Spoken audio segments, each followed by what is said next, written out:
오늘 우리에게 주신 말씀 고린도 전서 6장 12절부터 20절까지의 말씀, 6장 12절부터 20절까지의 말씀, 제가 여러분들 위해서 봉독해 드리고 마지막 20절은 함께 읽겠습니다.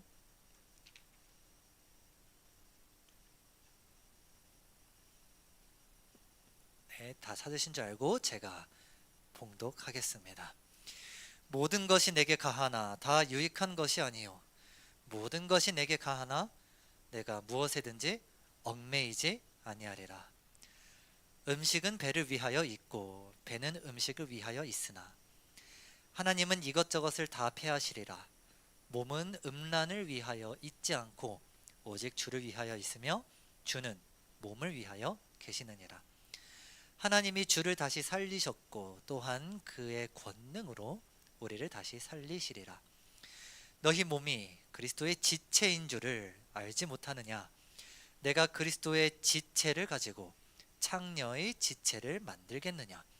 결코 그럴 수 없느니라.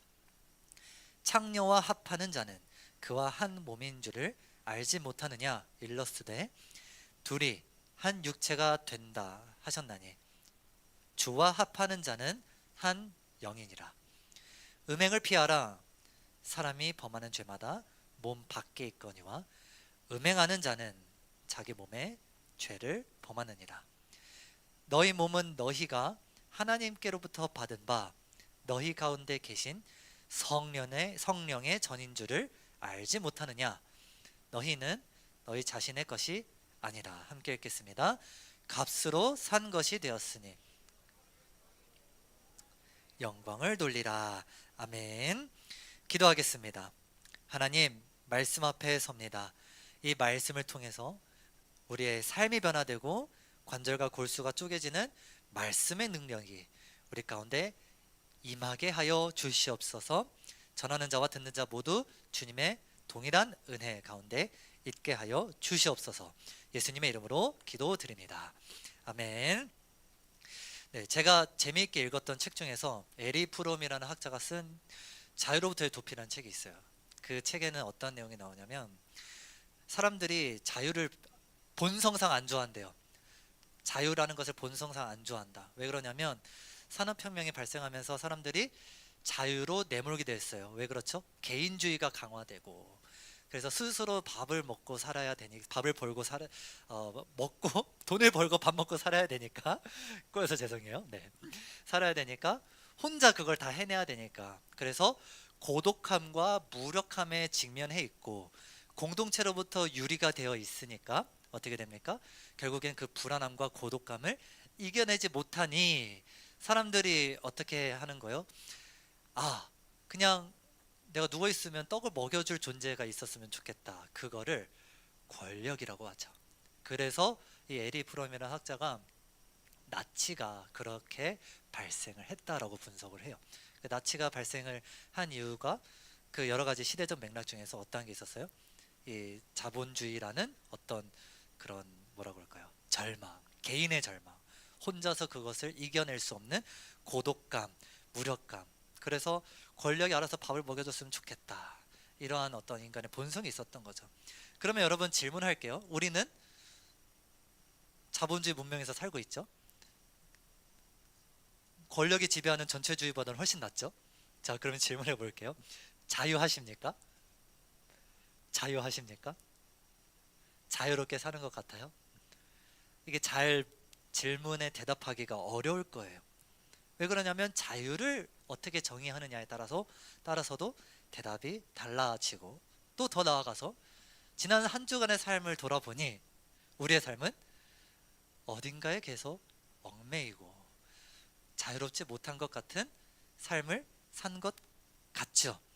내가 지금 어딘가에 마치 노예처럼 살고 있는 것 같을 거예요. 그래서 여러분 뭐 전체주의가 옛날에는 좀 끝났다고 하지만 요즘도 전체주의가 있어요. 뭘까요? AI요, AI. 네, AI한테 다 물어봐요. 사소한 거 다 물어봐요. 그쵸? AI가 하라는 대로 다 합니다. 이처럼 인간은요, 사고하기를 꺼려하고 기대길 원하죠. 의존적인 그런 본성이 있어요. 세상의 자유는 진짜 자유를 주지 않는다. 자유를 정치적으로나 이제 사회적으로 그 제도적으로 해서 주더라도 잘 우리는 못 느낀다. 자, 그러면 우리가 이 자유를 어떻게 누릴 수 있는지, 그러면 참 자유가 어디에 있다라는 겁니까? 당연히 복음 안에 있어요. 그렇죠? 복음 안에 참 자유가 있습니다. 그러면 이제 우리는 더 이상 이거를 추상적으로만 생각하지 말고 이제 그 복음이 주는 참 자유가 어떠한 방식으로 우리에게 이루어지고 왜 복음이 참 자유를 주는지를 오늘 말씀을 통해서 볼 겁니다. 12절, 13절 오늘 본문 말씀이에요. 우리 함께 여러분 성경책 보시고 12절, 13절 함께 읽어보겠습니다. 시작. 모든 것이 내게 가하나 다 유익한 것이 아니요 모든 것이 내게 가하나 내가 무엇에든지 얽매이지 아니하리라. 음식은 배를 위하여 있고 배는 음식을 위하여 있으나 하나님은 이것저것을 다 패하시리라.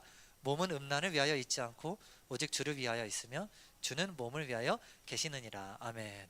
네, 여러분 잘 아시겠지만 고린도 교회 우리가 계속 그 배경을 살펴봤어요. 그런데 오늘은 좀 더 심각성을 한 걸음 더 언급합니다.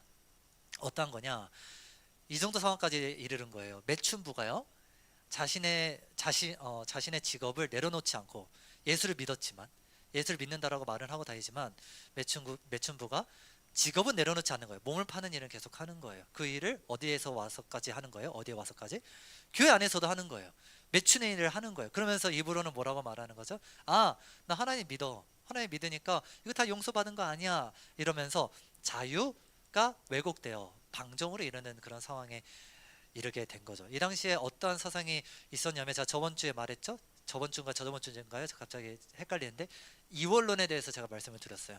여기서 말하는 이 그리스 사상을 지배하고 있었던 이원론이라 하면 어떤 거냐면, 육체는 썩어 문드러질 것이라서 어차피 저주받을 것이고 땅으로 속할 것이니 육체를 거룩하게 하는 건 무의미하다.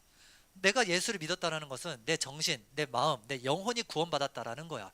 그러니까 육체는 아무런 소용이 없으니까 육체적으로 아무거나 해도 되는 거예요. 육체는. 왜냐하면 어차피 내 영혼이 구원을 받았으니까. 이 사람들이, 이 고린도 교인들이 그런 식으로 자유를 왜곡해서 받아들여서 이 고린도 교회가 지금 이렇게 문란한 상황까지 이렇게 된 것이죠. 여기서 여러분 복음이 주는 자유가 무엇인지를 명확하게 정의를 하고 가겠습니다. 이게 사도 바울이 12절에서 말한 건데요. 따라서 말해 볼까요? 내가 하고 싶은 것을 하지 않을 능력. 이게 자유입니다, 여러분. 이게 진짜로 참 자유예요. 모든 것이 가하나 유익한 게 아니다. 내가 하고 싶은 게 있어요. 욕망하는 게 있어요. 근데 그거를 절제, 거부까지 할 수 있는 능력이 자유예요. 여러분 자유하다라고 생각해서 여러분들이 원하는 것을 마음대로 한다라고 생각을 해보세요. 마음껏 한다라고 생각해 보세요. 내가 게임 좋아해요. 게임을 열심히 해요. 그러면은 자유로워 보일까요? 아니죠. 게임의 노예처럼 보이겠죠. 그래서 저희 어머니가 예전에 제가 피파 온라인 3 혹시 하신 분 계세요? 피파 온라인 3? 제가 피파 온라인 3 정말 열심히 잘 했습니다. 막 그때가 몇 살이었는지 기억이 가물가물한데 학생 때였을 거예요. 그래서 막 그 월드 클래스까지 올라갔어요. 그런데 이제 저희 어머니가 그러는 거예요. 쉬는데 왜 쉬는 날에 왜 쉬지 않냐고 이러는 거예요. 그럼 어머니 눈에는 어떻게 보였던 거예요? 자유하게 보였다는 게 아니라 정신 노동을 하는 것처럼 또는 손가락 노동을 하는 것처럼 보였던 것이죠. 자유함은 이런 식으로 왜곡되기가 쉽습니다. 그런데 복음이 주는 자유가 뭐라고요? 거부하는 거예요. 내가 욕망하는 것을, 내가 하고 싶은 것을. 자, 오늘 이 음행은요, 오늘 여러분들이 꼭 기억하고 가셔야 되는 이유가 뭐냐면, 바울이 자유의 문제를 다루는데 그 수많은 죄 중에서 왜 하필 음행을 끌고 왔냐는 거예요. 그렇죠? 공동체를 파괴하는 죄는 여러 가지가 있어요. 사기죄, 또 뭐 있을까요? 살인죄, 여러 가지가 있습니다. 그런데 왜 하필 음행을 다뤘을까? 음행은요, 헬라어로 여기서 말하는 음행의 헬라어는 포르네이아라고 해요. 포르노의 어원이에요. 포르네이아. 이 포르네이아는요, 무엇을 뜻하냐면 부부관계 이외의 모든 성적인 행위를 의미합니다. 다시, 포르네이아는 부부관계 외의 모든 성적인 행위, 성관계만을 의미하는 게 아니라 성적인 모든 행위, 성관계 포함해서 모든 걸 의미하는 거예요. 매춘 포함이고요, 성매매 포함이고요, 또 근친상간도 이 당시에는 되게 많았어요. 여러 가지가 있었고요, 성추행도 포함이고요, 여러 가지가 있었죠. 이 포르네이아는요, 미혼자에게도 해당이 되는 죄입니다. 간음이라는 성경에 이제 보면은 죄의 이제 목록 중에서 간음죄가 있잖아요. 보통 간음은요, 기혼자들끼리 범하는 죄예요. 기혼자가 배우자 외에 다른 배우자 아닌 사람과 관계를 맺는 것. 그런데 포르네이아는 미혼자도 해당이 돼요. 그러니까 훨씬 더 넓은 범위인 것이죠. 바울이 이 음행을, 자유를 다루는데 굳이 꼽은 이유는요, 여러분 꼭 기억하세요. 음행이 유일하게 타인을 소유하는 죄이라서 그래요. 다시, 음행이 유일하게요, 유일한 죄예요. 어떤 유일한 죄? 타인을, 다른 사람의 인격체를 소유하려고 하는 죄, 결합시키려고 하는 죄라서 그래요. 그래서 이따가 읽겠지만 다른 죄는 바깥을 향하지만 음행은 내 몸을 향한다라고 말씀하죠. 15절인가요? 맞죠. 15절에 그렇게 말씀합니다. 16절이죠. 그쵸? 네, 16절이에요. 네, 그렇게 말씀하죠. 그러니까 18절이네요. 죄송합니다. 18절이죠. 그래서 이 음행이라는 죄는요, 여러분, 타인을 소유하려고 하는 죄, 결합시키려고 하는 죄. 그러니까 의도적으로 내가 타인에게 얽매이고 싶어 하려는 그러한 죄라는 거예요. 그래서 여러분, 예를 들어 보세요. 예를 들어 볼게요. 살인죄, 이런 것들은요, 너무나 자명하죠. 너무나 자명해요. 티가 나요. 그래서 공동체의 파괴적이라는 것을 알아요. 진작에 알아요.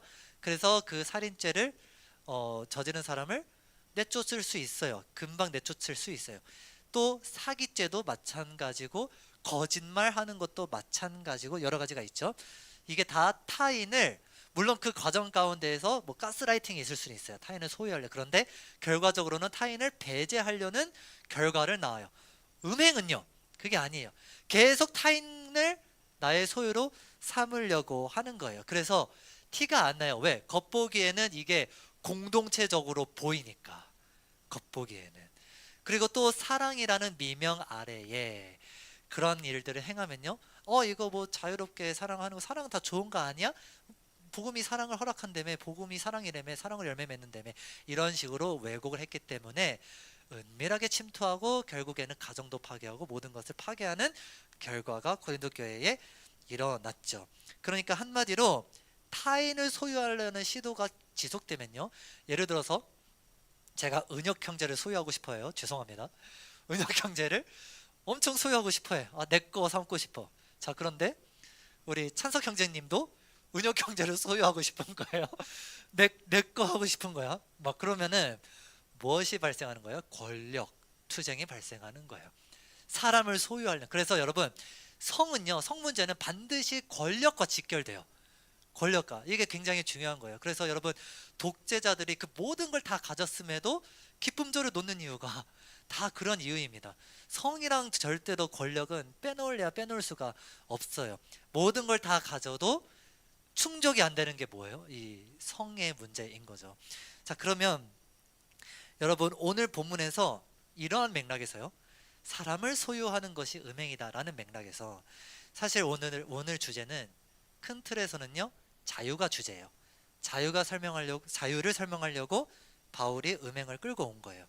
그래서 여기에 말하는 성행위는요, 우리가 조금 더 깊게 들어가면 단순히 이 음행은 성적인 행위만을 의미하는 거라고 볼 수가 없습니다. 어떻게 여러분들이 해석을 하면 돼요? 타인을 소유하려는 욕구, 권력. 여러분, 그래서 타인을 소유하려는 게 육체적인 성행위뿐만 아니라 거기에 해당하는 모든 것은요, 영적인 음행이다라고 할 수 있어요. 사람을 고파하는 것. 여러분, 사람을 계속 사람에게 인정 욕구, 인정받고자 하는 것, 내 편으로 만들기 위해서 혈안인 것, 사람에게 인정받는 권력을 얻기 위해서 노력하는 모든 것. 만약에 그런 것을 위해서 여러분들이 공부를 합니까? 그 목적을 위해서 공부 열심히 해야죠. 그런데 목적이 그것이다? 그러면 공부가 우상이고요. 공부하는 행위가 음행인 거예요. 돈을 그것을 위해서 벌어요. 돈이 우상이 되고 돈을 버는 행위가 음행이 되는 거예요. 그래서 성경적으로 이 음행은요, 우상 숭배와 동의어입니다. 그래서 성경에 많은 우상 숭배 죄를 할 때 이렇게 말하죠. 너희가 남편 되는 나를 버렸다. 선지서에서 굉장히 이런 말씀들이 많이 나옵니다. 우상 숭배를 음행으로 성경은 그렇게 규정하는 거예요. 대표적으로 한번 말씀 볼까요? 호세아서 5장 3절 이렇게 말씀해요. 에브라임은 내가 알고 이스라엘은 내게 숨기지 못하나니 에브라임아 이제 네가 음행하였고 이스라엘아 더러워졌다 이러잖아요. 그러니까 계속 사람 당시에 나라와 나라 사이의 이 권력, 정치, 국제 정세 이런 것들에 의해서 종교를 이용하고 그런 것들이 많았어요. 그래서 그런 것들로 결국에는 사람을 또는 권력을 얻고자 하는 것이 무엇이다? 우상 숭배다. 그러면 최근에 이제 얼마 전에 유행했던 드라마 중에 나의 해방일지라는 게 있잖아요. 거기에 이런 유명한 대사가 나와요. 나는 채워진 적이 한 번도 없어요. 없어요. 그래서 뭘 하라고 합니까? 나를 초항해요. 나를 가득 채우게 이런 대사 하잖아요. 이게 여러분 이제 드라마 대사로만 받아들이세요. 이게 삶의 어떤 아젠다 또는 뭐 이렇게 슬로건이 되면 위험한 거예요. 왜요? 사람으로 나를 채우려고 하는 거. 이게 우상이 되는 것이죠. 영적인 음행인 거죠. 또 이런 것도 있어요. 알파남, 베타남.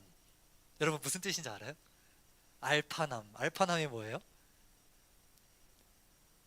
비슷해요. 근데 그 권력을 어떠한 방식으로 가지려고 하냐?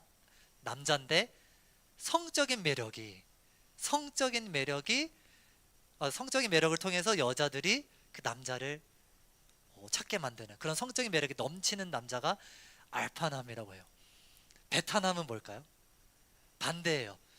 성적인 매력은 1도 없어. 그런데 자수성가해서 여자들이 취집을 온다. 취직 가려고 한다. 그런 경쟁력 있는 남자가 베타남이에요. 그래서 어떻게 너의 경쟁력을 높일래 해가지고 막 인터넷에 이게 떠들썩해서 나는 알파남인가? 나는 베타남인가? 내가 지금 결혼한 여자 내 와이프는 내 아내는 나를 알파남으로 보고 왔나 베타남으로 보고 왔나? 그러면은 어떻게 되는 겁니까? 불신이 가득해져 가지고 이 모든 많은 가정들을 분열시켰던 이런 뭐라 그럴까요? 유행어가 알파나 베타남이에요. 이게 다 어떠한 거예요? 내가 여자를 어떻게 소유할 것인가 이런 권력에서 나오는 것이죠. 그러니까 세상이 다 이렇습니다. 사람에게 얽매이는 이런 죄는 결국 이런 식으로 수렁에 빠지게 되는 거예요. 사람을 고파하는 것, 여러분, 이게 음행이다라는 것이죠. 그런데 복음은 뭐라고 말씀해요?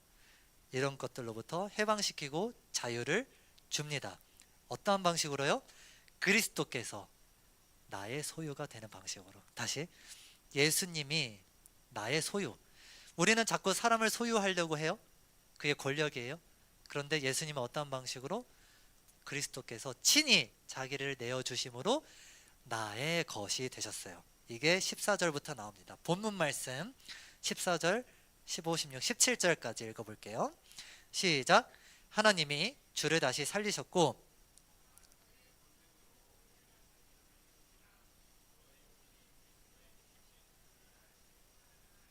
내가 그리스도의 지체를 가지고 창녀의 지체를 만들겠느냐?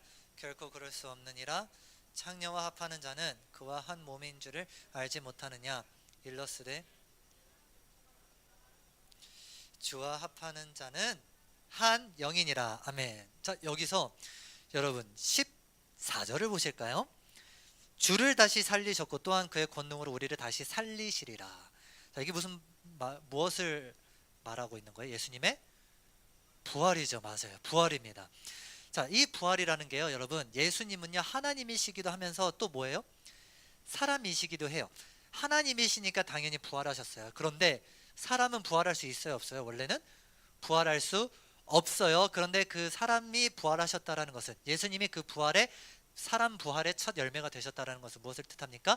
예수님의 영이 우리 안에 있으면 우리의 육체도 부활을 합니다.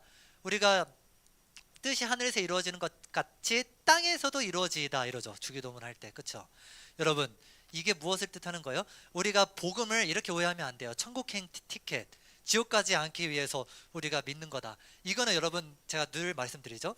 결과예요. 복음의 결과예요. 그럼 복음은 무엇이냐? 여기서 말하는 것은요, 여기서 말하는 것은 여러분들의 현실에 소망이 있다라는 거예요. 여러분들의 육체에도 소망이 있다라는 거예요. 현실이다라는 것이죠.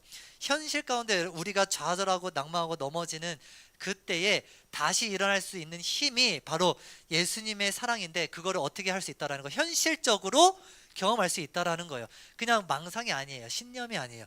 현실적으로 현실을 배제하지 않는다. 그 증거로 예수님이 17절에 주와 합하는 자는 한 영이다 이랬죠. 이게 무슨 말이에요? 너와 내가 결혼 관계야. 결혼 관계, 이런 뜻이야. 너는 나와 이미 한 몸이야. 이거는 억압의 말씀이 아니에요. 어떤 말씀이에요? 결혼 관계니까 너를 버리겠다라는 거예요?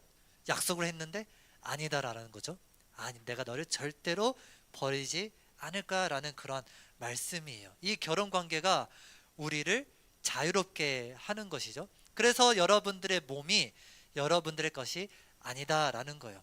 여러분, 하나님과 우리 사이를 부부관계로 이해하는 게 중요해요. 왜 그러냐면, 제가 얼마 전에 코피가 났어요. 갑자기 흐르는 코피. 근데 제가 코피 나는 체질이 아니거든요. 근데 코피가 나니까 정말 몇 년 만에, 기억도 안 나요. 마지막 코피가 언젠지. 그래서 정말 얼마 전에 코피가 나니까 이제 물론 이제 크게 당황은 안 했지만 굉장히 드문 일이 일어나니까 아내가 이제 걱정을 했죠. 그런데 제가 그날 코피가 난 날 밤에 이제 사역 준비를 해야 되니까 조금 늦게 잤어요. 한 새벽 3시쯤. 근데 아내가 잠을 자다가 이제 일어난 거예요. 그랬더니 이제 상상에 맡기겠습니다. 네, 아내의 반응. 네. 이제 냉기가 이제 흐르는 거죠. 이제 살얼음판이 되는 거예요. 네. 근데 막 그거를 막 우악스럽게 막 절대 그런 거 아닙니다. 여러분, 오해하지 마세요. 이제 부부만 느낄 수 있는 그런 게 있죠. 자, 그 냉기가 왜 흘렀냐? 왜 그럴까요? 내 몸이 나만의 것이에요? 아니죠. 안 그래도 이제 딱 봐도 피곤해서 난 것 같은데, 코피가 내 몸을 챙기지 않고, 왜 내 몸을 내가 챙기면 안 돼요? 나 혼자 살았으면은 그냥 뭐 말았을 텐데, 그냥 새벽에 자도 아무렇지도 않았을 텐데, 왜 그래야 되는 거예요? 왜요? 내가 아프면 누가 고생한다? 아내가 고생한다. 그러니까 내 몸의 것이 내 몸이 내 것이 아닌 거예요. 아프면 피해보는 사람이 누구예요? 나는 오히려 상관없을 수 있어요. 아내가 피해봐요. 가족이 피해봐요. 아들이 피해봐요. 하나님의 마음이 이래요. 이 합하다라는 게 여러분들을 올가매는 게 아닌 이유가 뭐냐면요, 여러분들이 아프면 누가 아프다? 하나님이 아프다. 19절 20절 함께 읽겠습니다. 시작. 너희 몸은 너희가 하나님께로부터 받은 바 너희 가운데 계신 성령의 전인 줄을 알지 못하느냐? 너희는 너희 자신의 것이 아니라 값으로 산 것이 되었으니 그런즉 너희 몸으로 하나님께 영광을 돌리라. 아멘. 너희가 아프면 내가 아프다. 그래서 십자가의 죽으심으로, 고통당하심으로 그걸 보여주신 거예요. 안 믿는 여러분들, 우리를 위해서, 목이 고든 우리를 위해서, 하도 안 믿으니까 구약시대 때 어떻게 하는 거니까 직접 친히 신체적으로 신체적으로 고통을 당하시고 심지어 죽으시기까지 하신 것이죠. 어떻게? 이게 무슨 메시지다?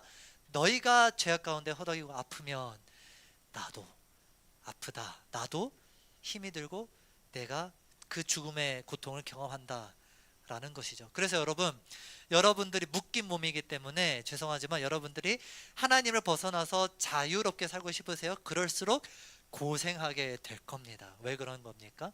하나님이 여러분들을 계속 붙잡고 계시는 거예요. 어떻게든 20절에서 말했죠. 값으로 산 것, 피로 너희를 샀다라는 뜻이에요.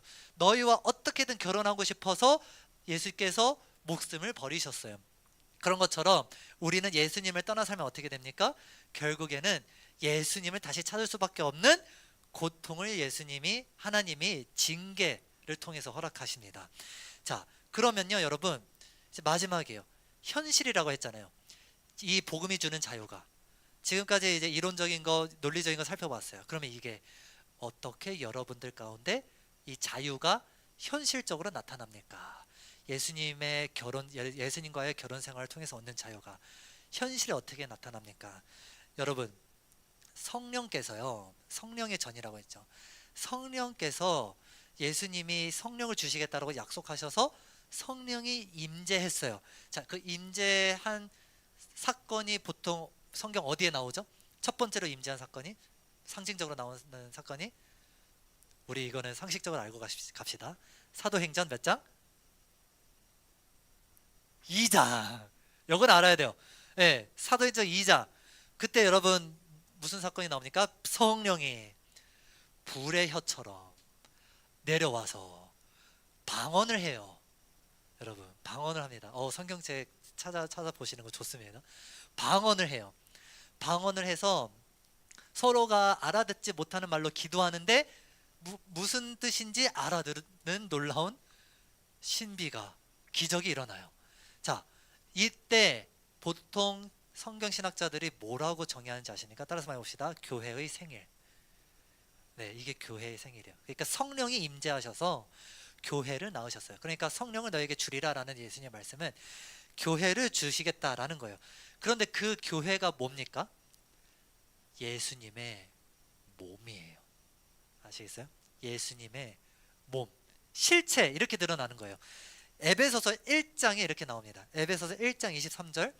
여러분, 이거 중요한 말씀이니까 한번 찾아보셔도 좋고요, 화면은 보시고 읽으셔도 좋고요. 함께 우리 읽어보겠습니다. 에베소서 1장 23절 시작.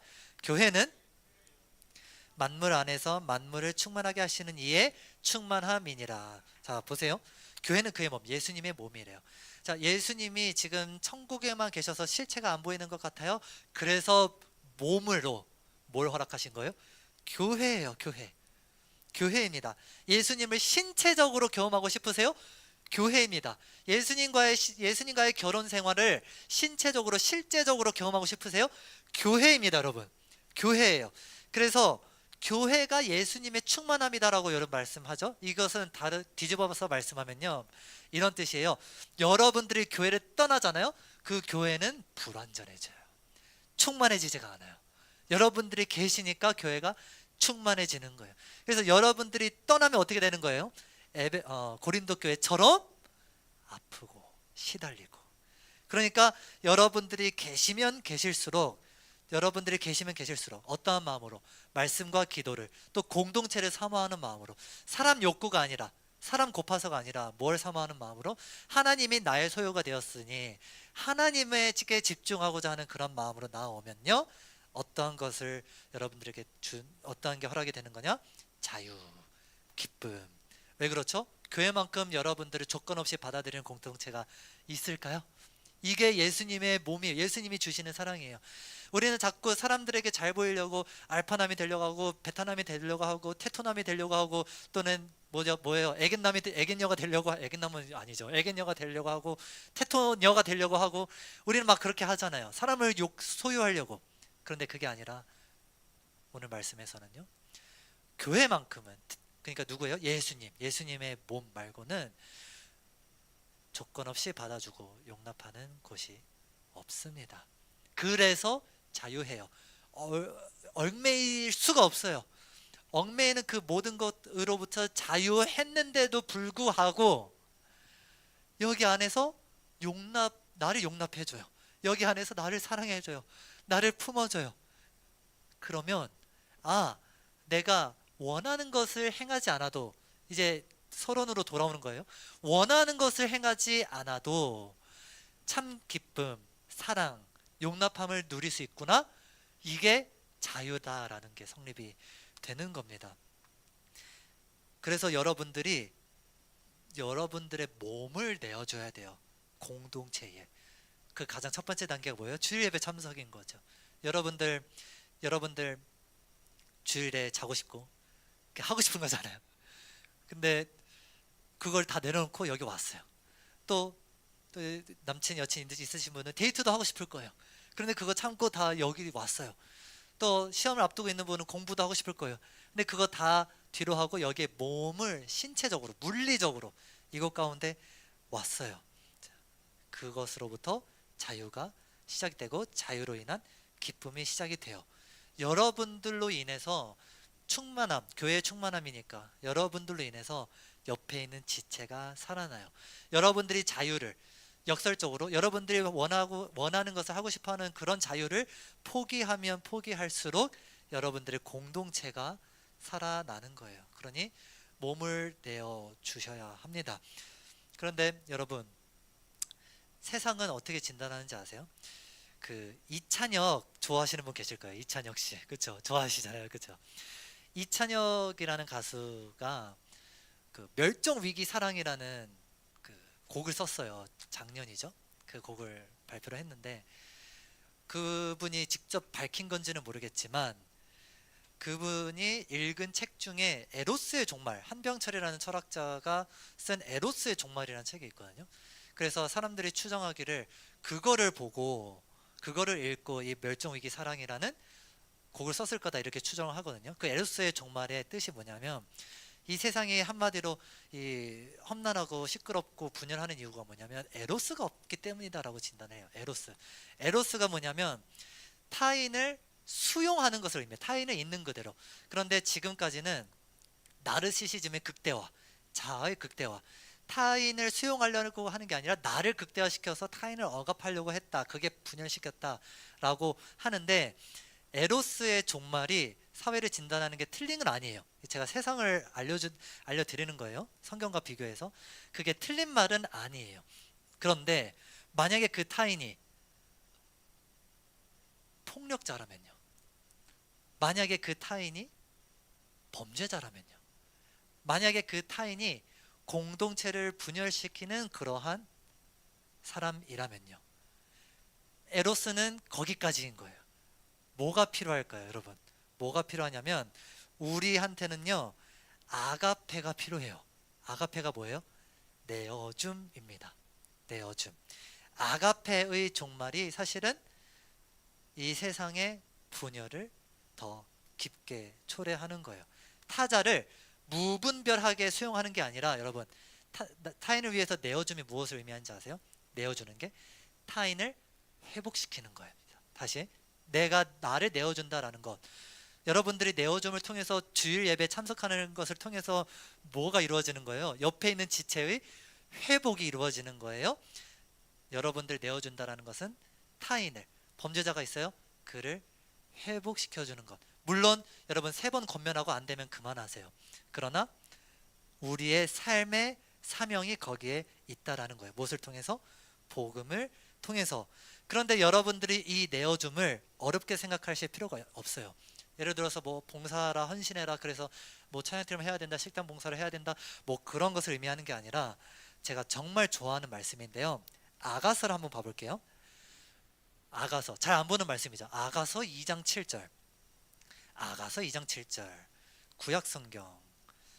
아가서도 제가 나중에 이게 쭉 강의를 하고 싶어요. 이게 너무나 재밌고 특히 연애를 하셔야 하는 여러분들을 위해서 정말 귀한 지침이 되거든요. 아가서 2장 7절에 이렇게 말을 해요. 제가 읽어드릴게요. 구약성경 961페이지. 예루살렘 딸들아, 내가 노루와 들사슴을 두고 너희에게 부탁한다. 내 사랑이 원하기 전에는 흔들지 말고 깨우지 말지니라. 자, 이게 무슨 뜻이냐?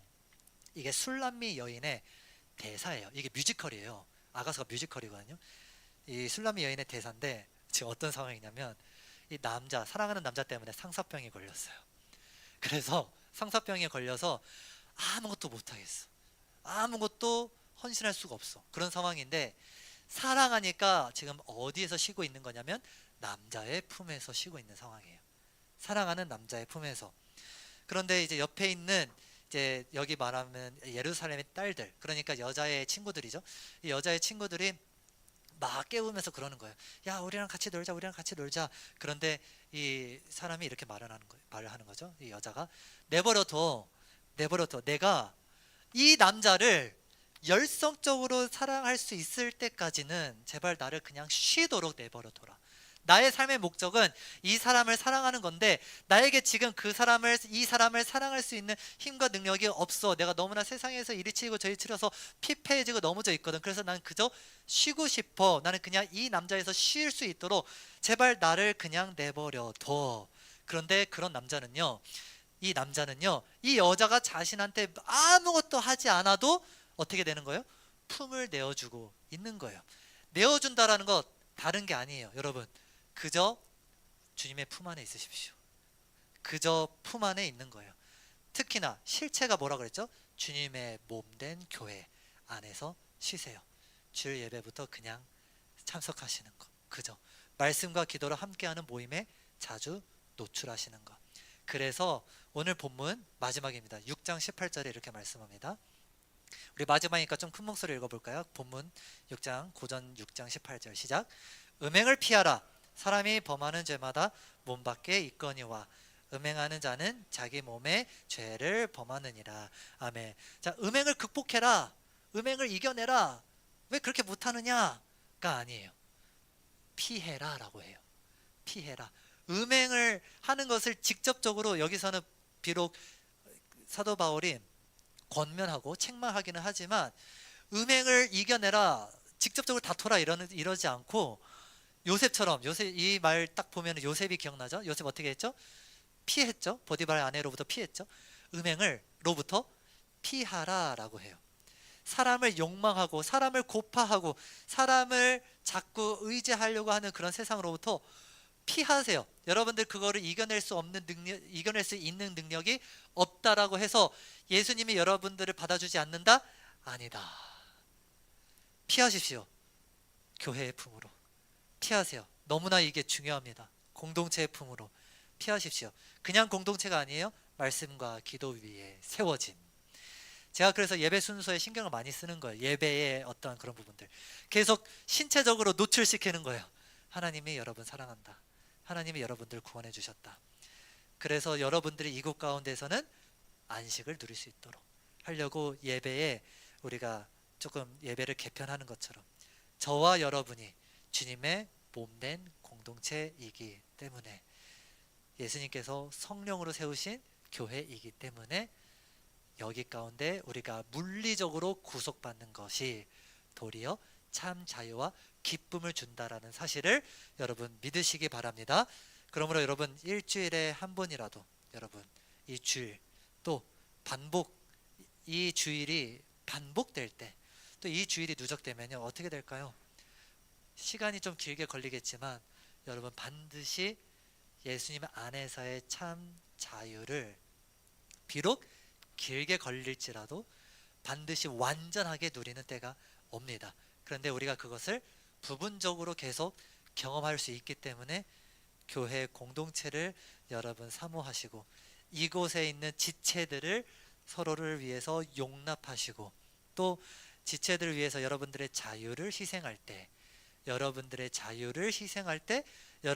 지체들이, 이웃들이 살아나는 놀라운 하나님의 크신 역사가 있기를 간절히 바라면서 우리 함께 찬양했으면 좋겠습니다.